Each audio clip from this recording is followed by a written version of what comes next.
असम में आज शपथ ग्रहण समारोह हो गया। हेमंता बिस्वा शर्मा ने दूसरी बार असम के मुख्यमंत्री पद की शपथ ले ली है। गुवाहाटी में वेटरनरी कॉलेज ग्राउंड में शपथ ग्रहण समारोह हुआ। प्रधानमंत्री नरेंद्र मोदी पहुंचे इसमें शामिल होने के लिए। हेमंता जी के साथ कुल 4 और मंत्रियों ने शपथ ली है, जिनमें रामेश्वर तेली, अजंता नियोग और ये दोनों बीजेपी से हैं और बाकी 2 मंत्री जो हैं वो बीजेपी की सहयोगी दलों से बनाए गए हैं। एजीपी के अतुल बोरा, जी हाँ, एजीपी से के अध्यक्ष अतुल बोरा और बोडोलैंड पीपल्स फ्रंट के शरण बोरो, इन्होंने भी मंत्री पद की शपथ ले ली है। और बीजेपी के सीनियर लीडर रणजीत दास असम विधानसभा के नए स्पीकर बनाए होंगे। शपथ ग्रहण के बाद आज ही असम कैबिनेट की पहली बैठक भी होगी। हेमंता बिस्वा शर्मा ने असम में बीजेपी की प्रचंड जीत को उन्होंने प्रशस्त किया। पहली बार बीजेपी अपने दम पर असम में बहुमत के जादुई आंकड़े को पार कर पाई है। उसकी मतलब मेजॉरिटी अपने दम पर है, फिर भी उसने सहयोगियों को मंत्री बनाया है। 82 जी, साथ ही एनडीए ने भी 100 का आंकड़ा पार करके 102 सीटों पर जीत दर्ज की है। हेमंता बिस्वा शर्मा अपना एजेंडा क्लियर कर चुके हैं कि 2021 से 26 तक, उन्होंने कहा यह तो बस ट्रेलर था, और 2026 से 2031 तक मतलब ये सरकार, इसमें पूरी पिक्चर देखने को मिलेगी। तो अब क्या करेंगे असम हेमंता बिस्वा शर्मा? घुसपैठियों पर वो जो बातें कहते हैं, उन्होंने वो प्रचार में कहते थे भाई मैं तो रोक लेता हूं अपने यहां पर, लेकिन ये पश्चिम बंगाल से घुसाते हैं। और पश्चिम बंगाल में भी वो सरकार बीजेपी की हो गई है, तो क्योंकि घुसपैठ ही सबसे बड़ा मुद्दा है, बंगाल का भी और असम का भी। तो अब इनके 5 साल के कार्यकाल में हमें और क्या बातें देखने को मिलेंगी, क्या और बातें सुनने को मिलेंगी? समीर जी, मुझे लगता है कि हेमंत बिस्वा शर्मा सबसे पहले यूसीसी पे आगे बढ़ेंगे। यूसीसी पर आगे बढ़ेंगे और हो सकता है कि पहली कैबिनेट में यूसीसी को लेकर कोई फैसला लें। इसके अलावा पॉलीगमी को भी लेकर उन्होंने कहा था कि चुनाव के बाद मैं जब बैठक करूंगा पहली, तो पॉलीगमी पे 4 शादियों हाँ, कहते कोई नहीं कर पाएगा, उसके ऊपर भी फैसला करूंगा। तो मुझे लग रहा है कि इस चीजों पर मुझे लगता है हेमंत बिस्वा शर्मा पहले बढ़ेंगे। और जिस तरीके से घुसपैठियों को लेकर अमित शाह जी ने कहा था और जिस तरीके से हेमंत शर्मा लगातार इसके ऊपर आक्रामक रूख अख्तियार कर रहे थे, उसके लेकर भी सरकार आगे बढ़ेगी। क्योंकि अब बंगाल और आसाम दोनों बॉर्डर स्टेट जिस तरीके से भारतीय जनता पार्टी के पास है और चुनाव में लगातार ये मुद्दा रहा था, उसके ऊपर चर्चा होगी।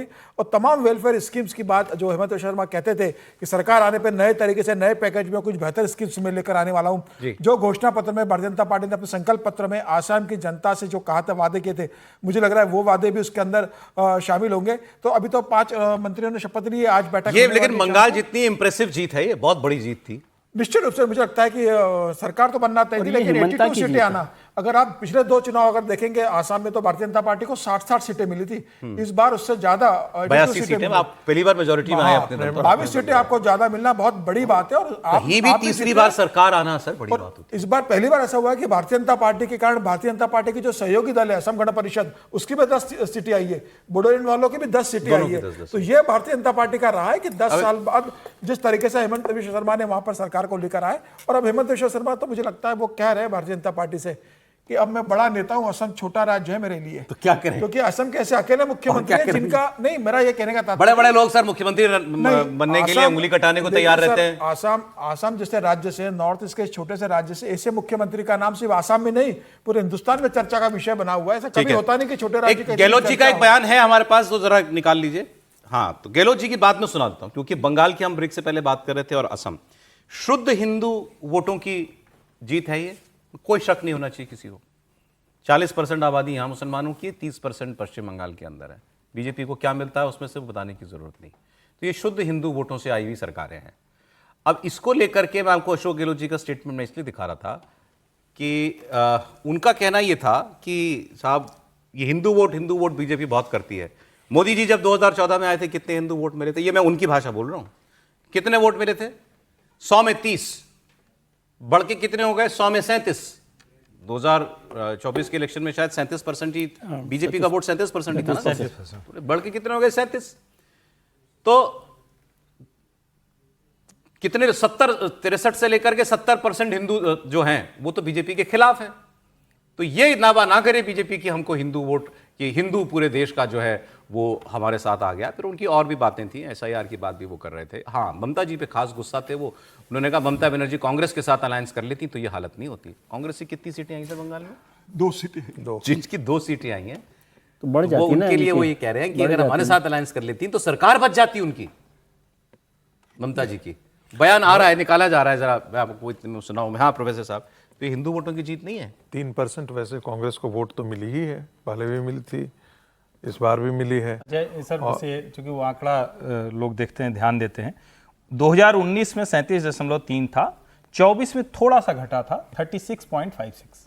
ठीक है। देखिए वो तो बराबर है। हाँ सर।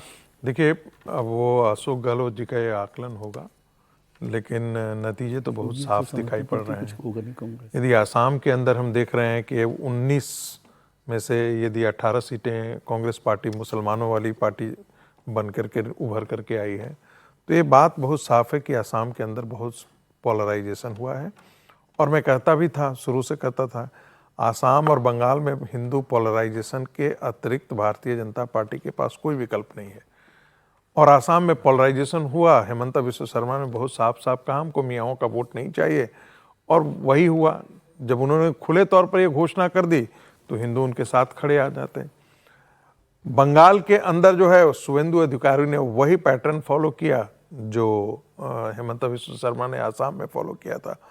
अब कांग्रेस पार्टी को लगता है 2014 से तुलना करें तो मुझे लगता है कि वो गलत दिशा में जा रहे हैं। यहाँ जो साफ लिखा हुआ है, जिसे कहते हैं ना, बहुत साफ तस्वीर बनी हुई है कि हिंदुओं ने भारतीय जनता पार्टी को बंगाल में लाया, हिंदुओं ने भारतीय जनता पार्टी को अपने बल पर आसाम में भी लाया, और बाकी कोई ऐसा मुद्दा था नहीं। जो SIR का मुद्दा है उसको हम हिंदू मुस्लिम से अलग जोड़ करके मैं नहीं देखता हूं।